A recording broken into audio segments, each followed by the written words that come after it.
Hi everyone, welcome back to another edition of the Velvet Lounge Life Outlander.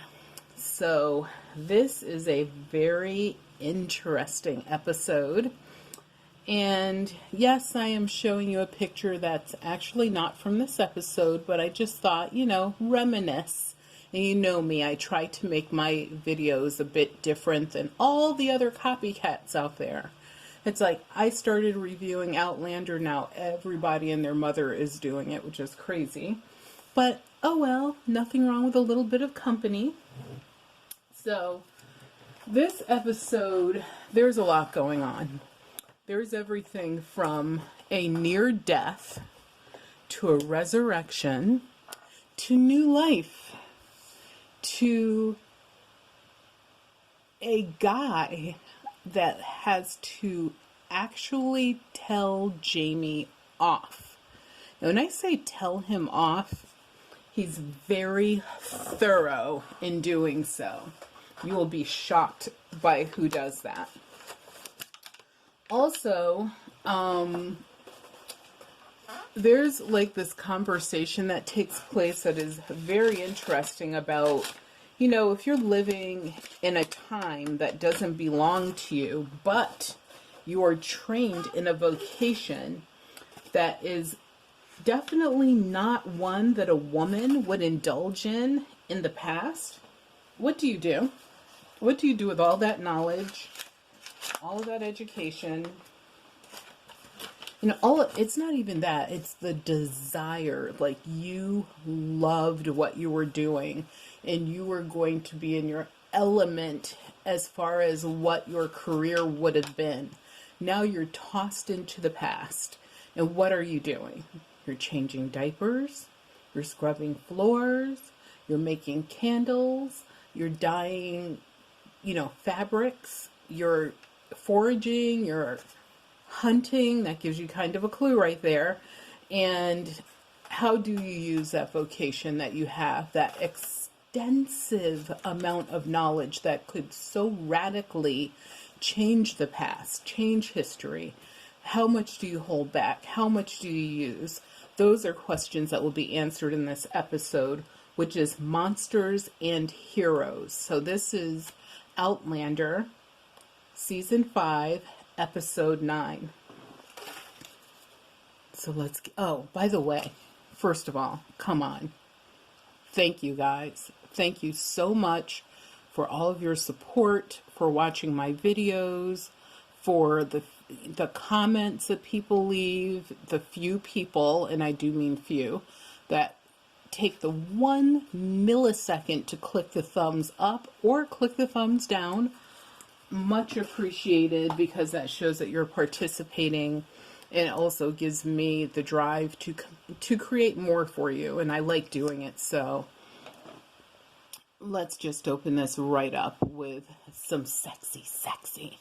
So yes, that's Roger nibbling all over BREE while she's sleeping, and they're preparing to just have a morning in bed. Just imagine all the times that you're like, you know what, let's not get up, unless it's to go to the bathroom. Of course, you're going to brush your teeth, wash your face, tidy up a bit, get something to eat if we feel like it, and then let's just lounge. Well, in the past, that's an impossibility. First of all, you might actually get unexpected visitors. And also, there's always stuff, like things to do. So, these two are definitely just enjoying life right now, which is really nice to see. However, father-in-law comes over and he tells them, get up, we have a hunt. We have an opportunity to get meat. And of course, we're trying to get enough meat to, go from this time period and throughout the winter and a little bit beyond that, of course. And always have something extra in the coffers just in case. So Jamie organizes a hunt. Here you see, oh, you can't see him. Let me just move the camera a little bit because I want you to see him. Right here you see Fergus, of course Jamie, Josiah, and of course Roger. And I don't know who these two characters are, but they do show up from time to time. They're part of the people of the ridge. And look at this guy hiding his face with a hat. I thought that was kind of funny. So back at the ridge while the guys are out hunting, and I purposely did this where I decided to add or have the words added in on some of the pictures. You guys know I try to be artistic with this so that you have a different slant point of view of it. And so the ladies of the ridge, you know, it's sort of like everyday life. They're actually preparing to dye fabrics.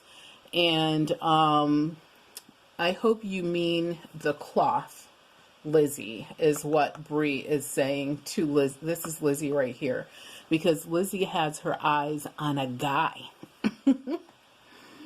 She's so cute. And here we have Fergus in the forest with Marcelie and their 2 kids. And what's happening? Marcelie is about to give birth, and she is too far away from the ridge for Fergus to run back. And of course he has 2 kids in tow to get anyone. So she's like, oh, this one's not waiting, meaning this baby is coming now. It's going to be delivered right here in this forest. In the meantime, this is such a handsome picture of Roger and Jamie. They're out, of course, hunting. And Roger actually steps in a pile of cow dung. And that's not usual because they only have 2 or 3 cows on the ridge. And of course, Jamie and him both know the cows would never go that far. So they're like, wait a minute, are you kidding me? Is it possible that we are going to see buffalo? And just imagine the thoughts going through Roger's mind. That's why he says, oh my God, because the white settlers had pretty much driven buffalo almost to extinction, if not extinction. Right now we have what are bison, and there's arguments between, is it buffalo or is it bison? It's definitely bison. So do buffalo really even exist anymore because of the total devastation, damage, and lack of care at all to this national resource? This should actually have been the national animal probably. But anyway, so they're very excited because they know that if they get one of these buffalo, let alone maybe 2, they're pretty much set for quite a while, and they will definitely have meat for the winter. So, of course, Mr. James Fraser, and yes, this is in high definition, so you can see all of his little scars and marks. He takes an aim, and he fires. And he hits the buffalo, but in the meantime, he is bitten by a poisonous snake, or viper as they're calling them. And probably from the sound, the reverberation of the buffalo herd running off, the snake obviously comes out of his hiding, bites him, and it is pretty devastating. So luckily, Roger was not too far away. He has to treat Jamie immediately because he knows this poison will actually get to his brain, or the venom, and damage, of course. What venoms do is they basically dissolve, eat up your internal. So anything inside, whether it be arteries, heart, brain, other muscle tissue, etc., and plus with the venom going throughout, your body either will fight it or it will not, and you will need an anti-venom. Now, remember, we are in the 1700s. Guess what they don't have? Yep, they don't have anti-venom. So Roger actually, and this is something that you're really not supposed to do, so please don't do this, people. He does the old classic cowboy thing of slashing an X across each of the fang marks on Jamie's leg and sucking the blood and the venom the best that he can out. First of all, ew. And second of all, ew, ew, ew. But he does that, and that obviously, supposedly, it's television, people. It slows down the process. as far as the damage to Jamie's body. But unfortunately, it, is it enough? That's the question constantly. And Jamie is definitely dying. There's an argument as to whether he actually died and had a resurrection. And we'll get into that a little bit more later. And Roger says a prayer to the gods, to please do not let this man die, because he knows, just like everybody else knows, even Jamie knows, like everyone relies upon him and Claire in a way, but definitely him, because without him, Claire can't really exist in the past.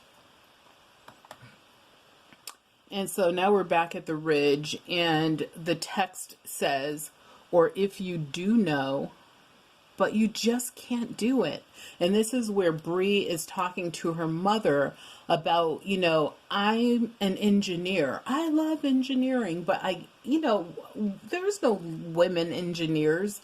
In the past, there's barely a male engineer in the past. If they invented something and it worked out right, then suddenly it was like eureka.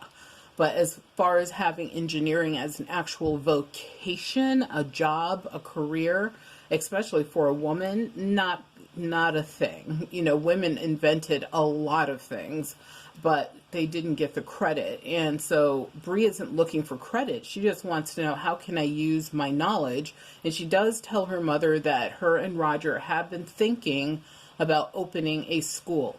Okay, I wish they would just go ahead and open the school, because that conversation has happened many times throughout this particular season. And I believe that them having a school sooner versus later would be a great thing, because look at all the kids that are running around now. Marcelly and Fergus have several kids. Other people on the Ridge have kids. Obviously, Bree and Roger have a child that's coming up. And, of course, her mother says, you're an engineer. I don't know if I give that. You're an engineer, Bree. So basically, she's telling her, you're an engineer. Engineer, make some stuff.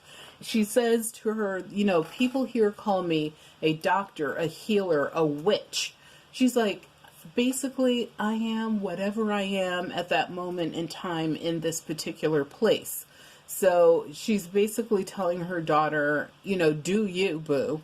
Like, don't question it, just do it. Okay, we know there will be limitations, such as the different types of tools and supplies, etc. But that doesn't mean that she can't use her brain to help out. Okay, so one of the horses comes back without a rider. And, of course, Ian, so freaking handsome in this picture, so cute. He is like, something is wrong. First of all, he has, when you let go of certain things, other senses become more pronounced.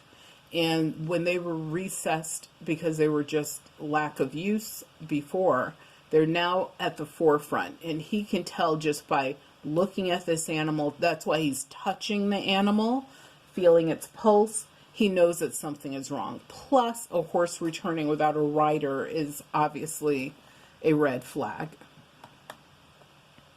Roger is trying to see if he can locate the hunting party. If in the beginning, when they were like all meeting together, the agreement was that Roger and James or Jamie would go off in one direction, and the rest of the hunting party, which was 4 people, would go off in the other direction, which I thought was weird. Why not 3 and 3? But in the book, it's like that as well.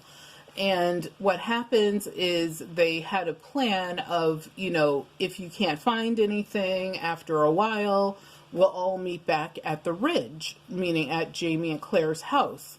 However, as you probably figured out, Ian and the rest of the hunting party returned. They didn't catch anything.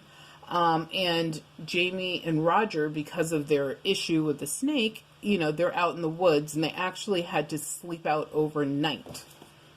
And Roger is, eventually he just couldn't find anyone, so he goes back to their camp.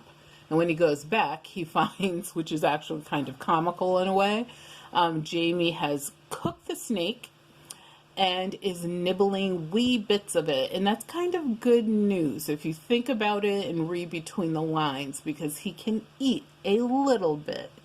And of course, they believe in doctoring with whiskey, so that all happened. That was a thing. And Roger and Jamie have this conversation. Mostly it's Jamie sort of instructing Roger that regardless of what happens to him, Roger must kill Stephen Bonnet. He must get that revenge. And it's not just to get revenge, but it's also to cleanse the world of this scourge, because there's never obviously any good that's going to come of this dude if he's alive. And Roger's like, I can't do it, this and that. And then Jamie's like, but Claire told me your father was in a great war, which would have been World War II. And he's like, he had to kill people. And Roger's like, yeah, but that's different because, hello, they declare it's a war. And it's not like a revenge killing, if you will. And he's like, even someone like Bonnet, I don't know if I could do it. And Jamie's like, no, you have to do this. You have to go to, I can't remember the name of the landing, but he has to go to this particular landing, and he, you know, will meet Mr. Wiley, remember him? And he told him what the plan was. So Roger's like, my God, like, and then he tells Jamie, no, you're going to live, you're going to be fine. If I'm going to take care of Bonnet, you're going to have to teach me how to fight, because obviously Roger is from the future. Like, people don't do that. Like, they don't go out and just like hunt down their enemies, because if they did, there would be probably not that many people left on Earth. So Ian forms, and Fergus, especially Ian, is really the leader of this search party, and they're out, of course, looking for Jamie and looking for Roger. Love this picture. So this is Fergus and, of course, Ian. They hear a noise, and what it is you guys know that Roger's vocal cords are like really trashed. And so he's yelling the best that he can, and believe me, the noise that this actor is making is crazy. And then he finds this like large limb, and he starts beating this tree really, really hard, and they actually hear it. And Jamie is like, you know, this pretty much, this is it. I'm not going to make it. And he tells Roger if he doesn't make it, then he has to make Claire go back, make her go. And also, obviously, if the wee Baron, which is Jemmy, if he can travel back, obviously BREE and Roger, all of them must go back, because they really can't survive at this point without him. Basically, especially Roger and BREE, they're still learning. And Claire, what does she know? She knows, obviously, some homesteading type skills, but mostly it's the medical side for her. So does she have enough knowledge to live in that time? And even with the knowledge she has, many, many times she's had to be protected by Jamie or others because of the whole witchcraft, you know, black magic kind of ridiculousness that these people believed in.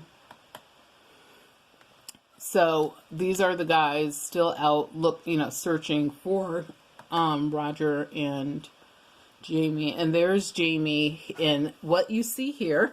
I don't know if you could tell what it is, but that's a little doggy snout, little nosh right there.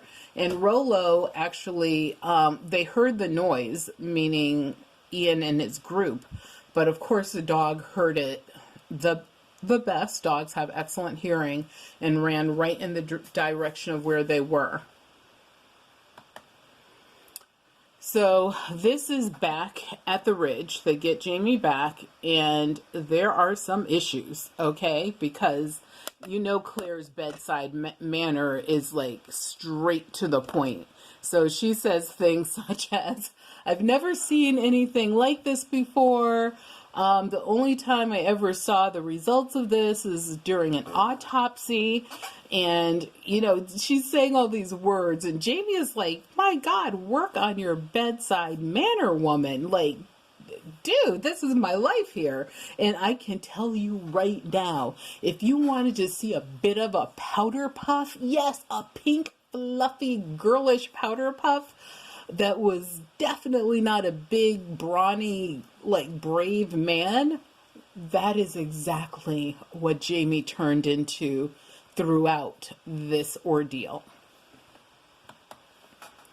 So, Claire, can she help Jamie? Can she not help Jamie? Will he live? Will he die? Will she have to amputate his leg? Questions. So Jamie is talking with Roger, and Roger is like, you know, basically, remember, you're going to get well so we could go and take care of this Stephen Bonnet dude. And Jamie is like, okay, but Jamie's like, also, I have to tell you, I don't want to lay here anymore. I want to lay in my own bed, because what you see here, this is a little like bedded area that was created in the surgery. Look at this window. Absolutely stunning. And he doesn't want to die there, basically. So what he's preparing for, honestly, is to die in his own bed. So what happens, and I'll just skip ahead, is Roger and Ian they help him up the stairs to his own bedroom. So here we have Claire looking very, you know, just almost devastated, beaten almost in a way, because how can she fix this? Remember the jerk that broke her syringe? That syringe is what she needs right now to get the penicillin antibiotic she created into the bloodstream, because Jamie sipping it as a broth it's probably holding things off a little bit, but she can tell that that leg is going to have to come off unless they can get that solution into his bloodstream. And Marcelly is like, you know, what do we need? She's like, right now we need maggots, because maggots will help eat the dead flesh. And, you know, they kind of go through what they need. And of course, Marcelly is like, I'll have every person on this ridge looking for maggots. And Roger is feeling, you know, bad about what happened. It's obviously not Roger's fault. And Roger actually saves Jamie's life, whether he has one leg or not, because without him knowing how to on site take care, you know, put a tourniquet on, do the Xing, the blood sucking, the venom sucking, etc. There's no, and plus also being able to make enough noise to get the search party over there. Obviously, Jamie would have been dead already. And that's what BREE is reassuring him of. And guess who finds the maggots? And let's look at the little creepy crawlies. There they are in all their glory. Josiah, he finds them. So he finds them, and you know, they have more than enough, of course, to help eat the rotting flesh off of Jamie's leg. So you know how much we might like Jamie's knees? Yeah, we don't like it very much now, because that looks really bad. So the treatment is applied, but Claire already knows that it's like just too late. There's just not, like, the venom is too deep into his body actually is fighting the venom. It's that the flesh that, like I told you, it sort of rots from the inside out. That's the problem, and that could kill him if she does not remove his leg. So everyone is standing around talking about, you know, what else can we do? As, you know, they also saw all these yucky, like, maggots eating away at his leg. That was a picture I could have showed you, but I decided not to. So here is Jamie getting powder puffy on us. How? Why? because he's asleep, then he wakes up, and look at how manic he looks. Like, Sam did such a good job on this. And he's like, I am not going to die, and I do not wish to have my leg basically amputated. And what he's holding in his hand is the #1 tool of a doctor, surgeon back then in the 1700s, an amputation saw.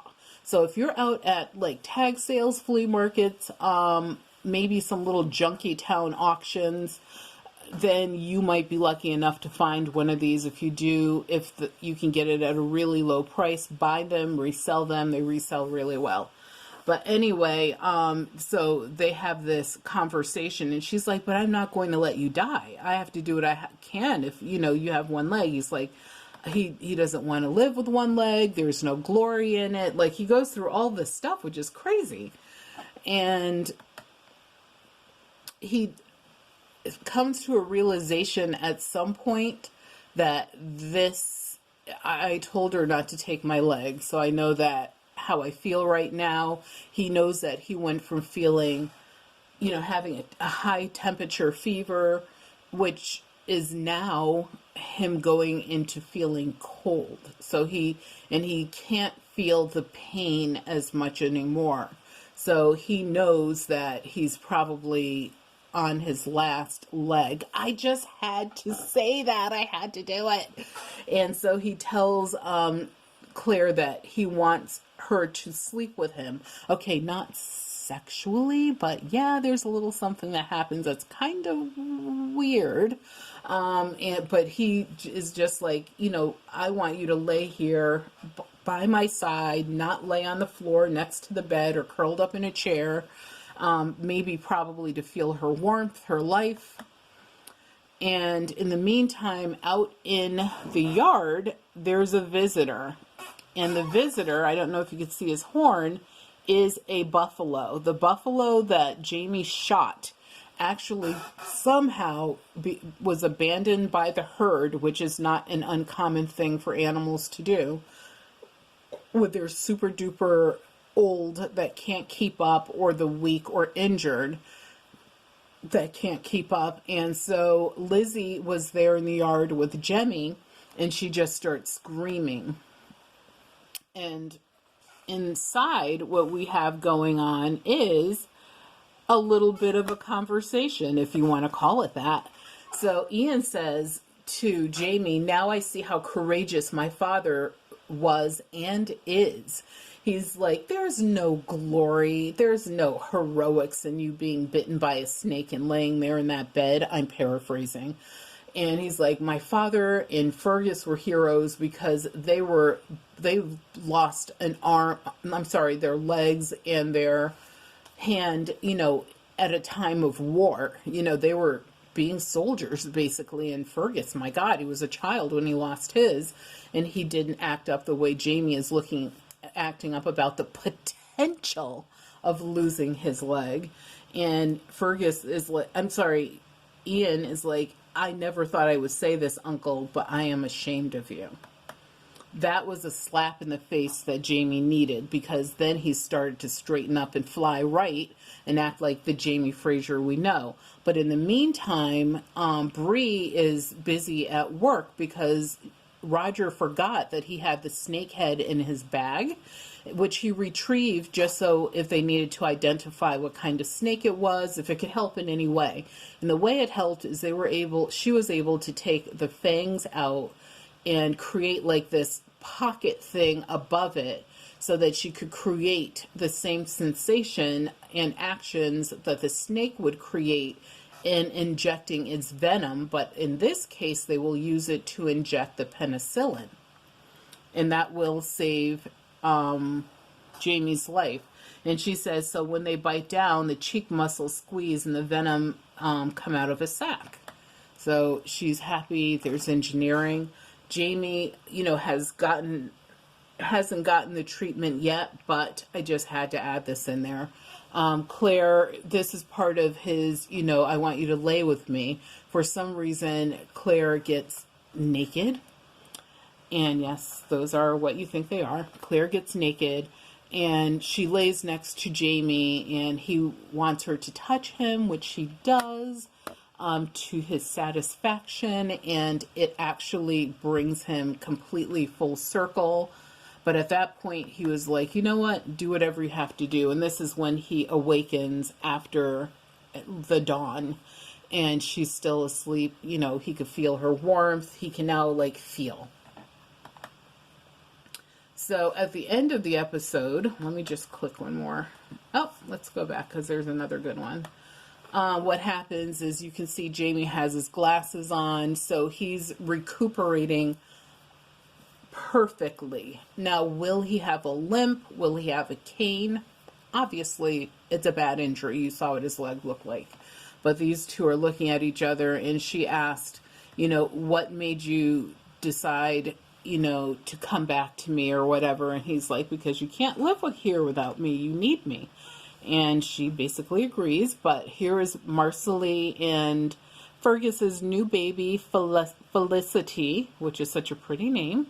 Claire wanted to be there, you know, to help her with the birth. And of course, you see BREE there as well. I wouldn't be surprised if BREE has a little one coming as well. Her and Roger, well, they will. Spoiler alert, they will have a baby coming along as well. So this is one of my favorite pictures from the episode. Well, I would say it's like my third favorite. And that's also the end, people. So are there any other things I can tell you? Hunting, Roger must teach.